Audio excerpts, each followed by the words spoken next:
Kaibigan, magbibigay lang tayo ng mga warning, mga guidelines sa mga may high blood. Ang daming Pilipino may high blood. At kung meron kayong maintenance sa high blood. Okay, lagi kasi ako nagle-lecture sa mga barangay. Tinatanong ko, ilan sa inyo may high blood? Napakarami may high blood. Parang 50% o 60% ng mga edad 50, 60 years old may high blood.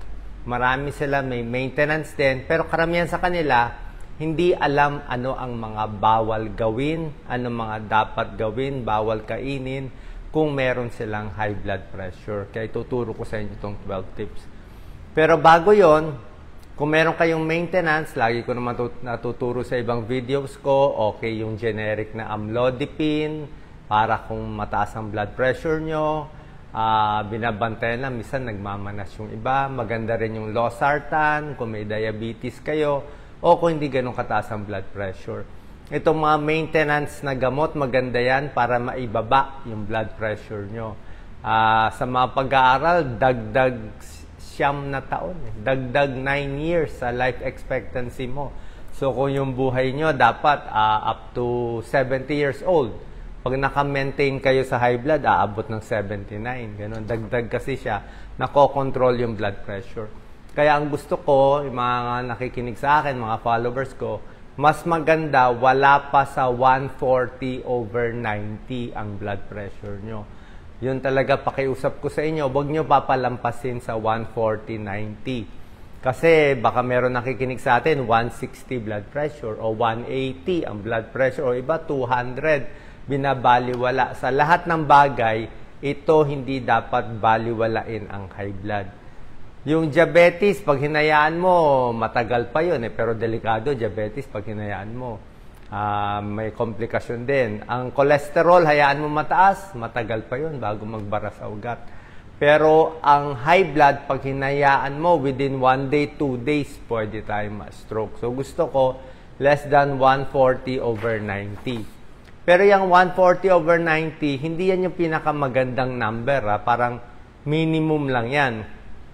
Kung kayo may diabetes, may kidney disease, mas maganda 130/80. Ulitin ko bago yung numero sa may kidney disease at may diabetes, dapat 130/80 o mas mababa pa. Yan ang tinatarget natin.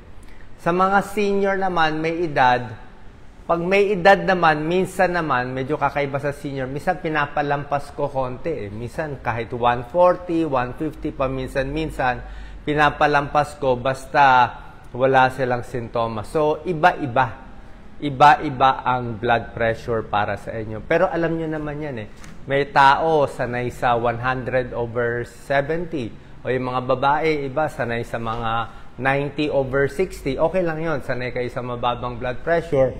Kaya mararamdaman nyo kung minsan tumaas kayo. Maganda nga minsan na high blood kayo Umabot kayo kunwari minsan ng 140/90, sasakit na ulo nyo, mga ngapal na dito. Ako, dati, matagal na, many years ago, na high blood ako 1 beses May family issues nun may gulo nun.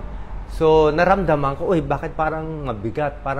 Tapos, chinek ko blood pressure ko, 140/90. So, ibig sabihin, mataas na yun para sa akin. Mafe-feel mo, iba, parang makapal siya.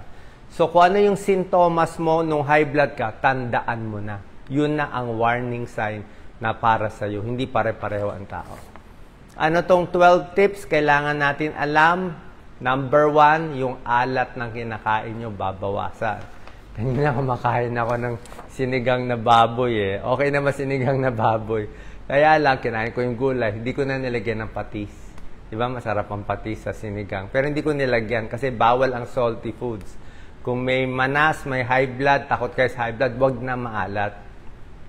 Kasi maalat na ang pagkain natin. Pag binawasan mo yung alat sa pagkain, bababa ang blood pressure mo. Number 2, bawal ang alak kung umiinom kayo ng gamot sa high blood. Bakit bawal ang alak? Yung alak at gamot mo sa high blood, naghahalo. Nagmimix siya Hindi po pwede. Pag umiinom ka, naglalasing ka, tapos iinom ka ng gamot sa high blood, pwedeng lumakas yung gamot, pwedeng bumagsak ang blood pressure mo. So, maglolo ko yung blood pressure mo kung malakas ang inom mo ng alak. Kaya hindi nga pwede pagsabay. Alak, halos lahat ng gamot, yung mga may antidepressant, sa mental health, bawal uminom ng alak, magugulo yung dosis ng gamot mo. Number 3, na bawal din, dapat ingatan na lang, hindi ko na lang pagbabawal. Pain reliever, lagi ko sinasabi, yung mga NSAIDs, ibuprofen, naproxen, mefenamic, ingat tayo kung may high blood kasi pwede makasira ng kidneys itong mga pain reliever, di ba? Lagi ko tanungin nyo sa nephrologist, isang araw, 2 araw, inumin pain reliever, okay, siguro maximum 5 days, pero yung matagalang pag-inom ng pain reliever, nakakasira ng kidneys, nakakasira ng tiyan. Bakit pa ba binibenta yan? Siyempre, binibenta yan sa tamang gamit. Sa tamang gamit. Meron namang pinanggagamitan na tama din. Decongestant, yung para sa sipon, medyo bawal sa high blood. Ako, takot ako uminom ng mga... Hindi ko na mabanggitin yung brand. Basta yung para sa sipon. Alam niyo naman yan eh. May mga phenylephrine, yung mga ganyan. Parang kapatid yan ng epinephrine eh. So, nababawasan nga sipon mo, pero naka-high blood ka naman. So, yun ang side effect nun. Kaya, kung may high blood ka, iwas din yan sa gamot sa sipon. Pero yung mga paracetamol, okay. Gamot sa ubo, okay lang. Hindi naman kontra sa high blood. Number 4, sa suha. Pwede kumain ng suha. Kumain ako ng suha kahapon. Pero wag lang sobrang daming suha. Kasi kung masyadong maraming suha, pwede tumaas ang dosis ng mga amlodipine at ibang gamot sa high blood. Suha and grapefruit kasi medyo may interaction.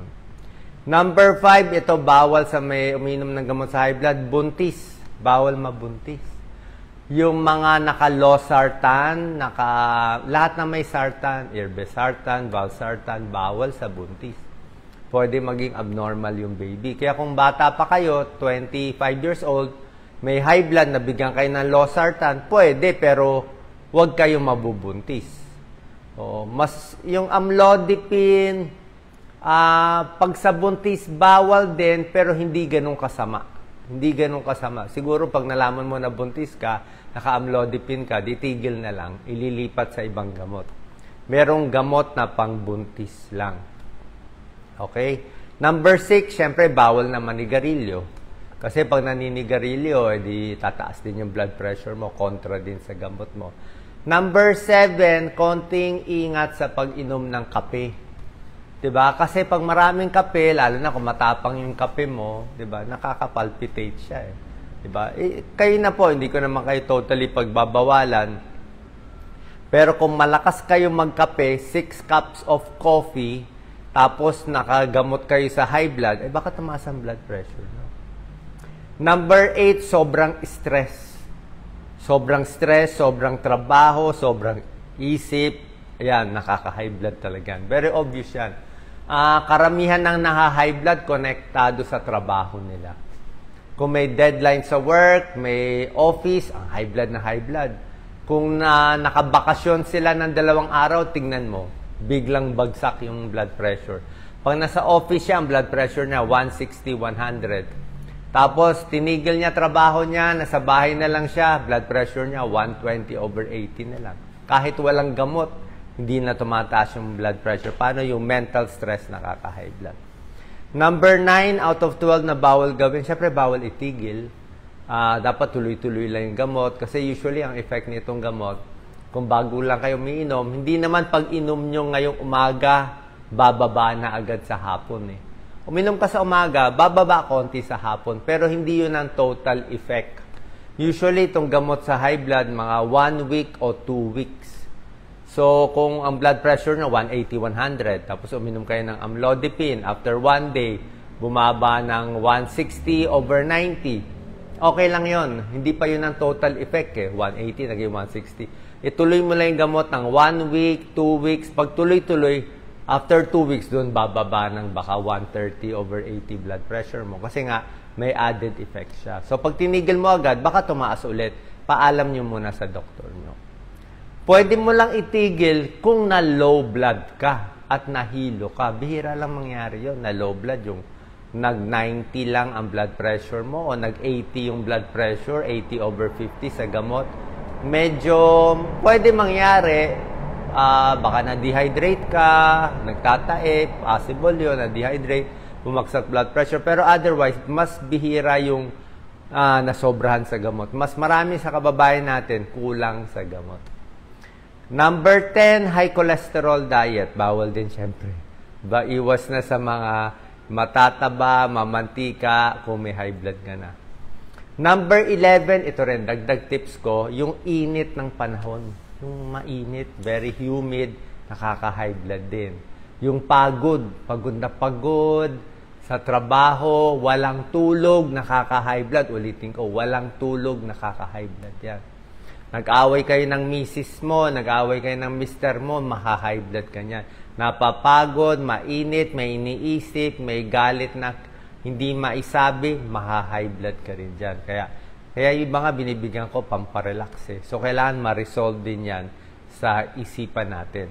And number 12, syempre, pag may sintomas na kayo, sumasakit na yung ulo, o mataas na yung blood pressure, papacheck tayo, baka mataas blood pressure nyo. Yung iba, pumuputok yung ugat sa mata, yung may dugo. Meron kayong makikita ng tao, may dugo sa mata. Ano yun eh? Usually sa high blood din yan, may pumutok. So yan ang mga complication ng high blood. Baka ma-stroke, baka may ibang mangyari. Okay? So sana po nakatulong to. At least kung pa-check nyo yung blood pressure nyo, dapat normal yan. Pag hindi normal yan, balik tayo sa doktor nyo. Pwede yung amlodipine, pwede yung losartan, yung iba sinasabay ito. Ito kasi generic eh. O, meron din ng mga branded, okay lang naman kung may pera kayo pambili. Pero kung walang pera, pwede na tayo dito sa mas mura. Tapos, bawas alat, magpapayat din, bawas timbang. Pag pumayat kayo ng 10 pounds, bababa blood pressure nyo ng mga 5 points to 10 points. Bawas timbang lang, walang gamot. Pwede rin yan. Bawas timbang, bawas alat, mas bababa blood pressure. Lastly, exercise. Pwede ba, Dok, ako mag-jogging? High blood pa ako. Hindi pwede. Habang high blood ka pa, 180, 100, hindi ka pwede mag-jogging muna. Bahay muna, inom ka muna gamot, hayaan mo muna bumaba. Pag bumaba na yung blood pressure, tsaka ka na pwede ulit mag-exercise. Yung iba, naka-maintenance ng aspirin din. Okay? Kung nabigyan kayo ng aspirin, okay yung aspirin pag normal na blood pressure mo. Pero kung blood pressure mo 200/100, naka-aspirin ka, delikado din. Kasi aspirin, pampalabnaw ng dugo, tapos high blood mo, mataas pa yung sirit ng dugo, ay baka lalong dumugo. Diba? So, dapat nga, control ng BP bago maka-exercise, makatrabaho, matuloy yung mga ibang gamot po ninyo. So, ingat po palagi. God bless po. Thank you.